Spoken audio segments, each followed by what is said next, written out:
بحرین نے جنگ کے آغاز سے اب تک 174 میزائل اور 391 ڈرونز تباہ کرنے کا دعویٰ کیا۔ بحرینی حکام کے مطابق جنگ کے آغاز سے اب تک ایران کی جانب سے داغے گئے 174 میزائل اور 391 ڈرونز کو تباہ کیا جا چکا ہے۔ بحرین نے جنگ کے آغاز سے اب تک 174 میزائل اور 391 ڈرونز تباہ کرنے کا دعویٰ کیا۔ بحرینی حکام کے مطابق جنگ کے آغاز سے اب تک ایران کی جانب سے داغے گئے 174 میزائل اور 391 ڈرونز کو تباہ کیا جا چکا ہے۔ بحرین نے جنگ کے آغاز سے اب تک 174 میزائل اور 391 ڈرونز تباہ کرنے کا دعویٰ کیا۔ بحرینی حکام کے مطابق جنگ کے آغاز سے اب تک ایران کی جانب سے داغے گئے 174 میزائل اور 391 ڈرونز کو تباہ کیا جا چکا ہے۔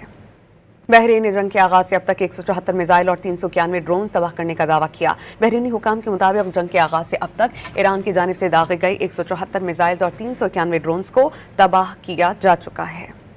بحرین نے جنگ کے آغاز سے اب تک 174 میزائل اور 391 ڈرونز تباہ کرنے کا دعویٰ کیا۔ بحرینی حکام کے مطابق جنگ کے آغاز سے اب تک ایران کی جانب سے داغے گئے 174 میزائل اور 391 ڈرونز کو تباہ کیا جا چکا ہے۔